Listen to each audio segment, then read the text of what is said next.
We're in the Rubin Museum of Himalayan Art, and we're looking at a remarkably beautiful sculpture. It tells a story about the power of a goddess. The story is well known in India, Nepal, and beyond. In Indian cosmology, there are gods or deva and demigods or asura who war with each other. Some asura are bent on destruction and chaos, and one such was Mahisha. He was very crafty and managed to trick God Brahma to grant him a boon by pretending to be a true ascetic. First, he wanted to be immortal, but Brahma told him that all that is born also dies. Then Mahisha asked Brahma to make it so no god, beast, or man can kill him, and this boon was granted. And then Mahisha decided to make war against the gods. And he managed to drive gods from their own realm. Nothing worked, as no god nor man could kill him. Then the gods got together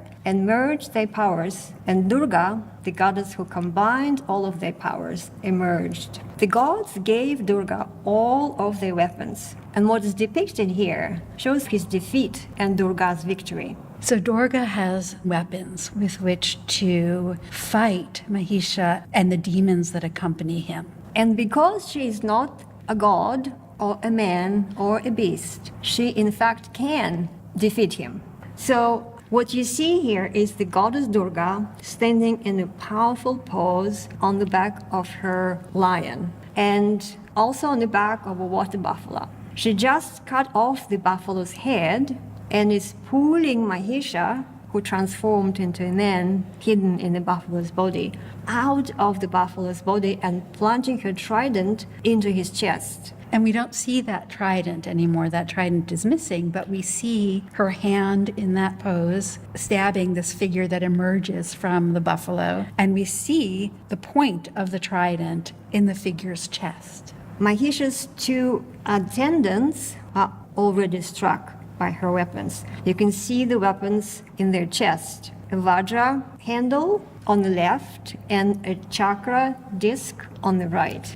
The postures of these two lower figures on each side draw our eye to her figure in the center, and she's at the summit of the upper part of this triangular composition. If you look at her body from the back, you can almost believe that it's possible to have that many arms. They're shown just like stop-motion photography.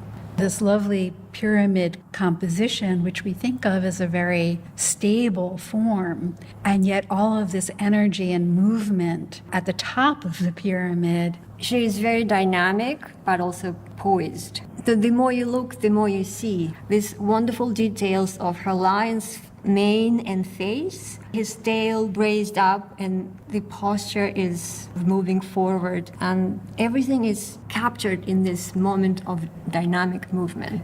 Her skirt is decorated with these tiny incisions, and then the sash is cascading down. She is adorned with earrings, armlets, bracelets, and her crown is decorated with precious stones. Some of the weapons are missing, but it does not detract from the impact that sculpture has on the viewers. This is made of a gilded copper alloy. Originally probably was much shinier and brighter, and we can see that the gilding has been worn away in some places, but there's plenty of that gold left, so we can imagine the way that she once radiated light. This gilded sculpture is a great example of lost wax casting technique perfected by metal sculptors of the Kathmandu Valley. Durga is also associated with an annual festival. The festival is called Mohani, the 9th day of an autumnal month. And in the Kathmandu Valley, both Hindu as well as Buddhist Newars worship the goddess during that festival, when her militant skills and powers are needed to protect the harvest.